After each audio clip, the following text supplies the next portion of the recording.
இந்த பெரியவங்களுக்கு பாருங்கள், 42 கிலோ வெயிட் குறைச்சிருங்க. 128லேருந்து 86 கிலோ. ப்ரோட்டீன் பவுடரும் கொடுக்கல, மாத்திரையும் கொடுக்கல, ஜூஸும் கொடுக்கல, ஊசியும் போடல. பெரியவங்களை போய் நான் ரோட்டில் போய் நான் வாடகைன்னு சொல்லலை.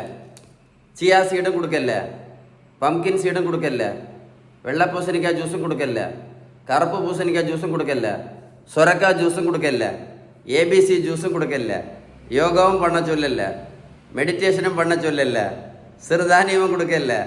வேற என்னது? கருப்பு கவனி அரிசியும் கொடுக்கல. வேற என்னது? நான் கொடுத்தது எல்லாமே ஒன்றே ஒன்று தான், பேலன்ஸ்டு டயட் மட்டும்தான். நீங்கள் பேலன்ஸ்டு டயட்டு கரெக்டாக ஃபாலோ பண்ணீங்க அப்படின்னா வெயிட் எப்படி குறையும் தெரியுமா?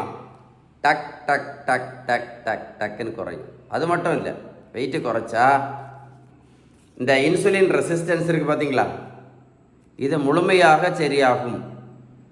இது முழுமையாக சரியாகும். அப்படி இது சரியாகும், முழுமையாக சரியாச்சுன்னா சுகர் மாத்திரை, ப்ரெஷர் மாத்திரை, கொலஸ்ட்ரால் மாத்திரை என்ன பண்ணலாம்? நிரந்தரமாக நிறுத்தலாம். எப்படி நிறுத்தலாம்? நிரந்தரமாக நிறுத்தலாம். இந்த இன்சுலினையும் நிரந்தரமாக நிறுத்தலாம். அப்படின்னு யார் சொன்னா? யார் சொன்னா? நான் சொல்லலை. மருத்துவத்தில் உள்ள ஸ்டாண்டர்ட் புத்தகம், ஹாரிசன், HARRISON, எடுத்து படித்து வாங்கி படித்து பாருங்கள், உங்களுக்கே தெரியும். அவ்வளவு பவர்ஃபுல் பேலன்ஸ் டயட். வாழ்க்கையை வேஸ்ட் பண்ணாதுங்க. இந்த மாத்திரை கூடயே வாழ்க்கையை வேஸ்ட் பண்ணிடாதுங்க. சரியா? Stay tune.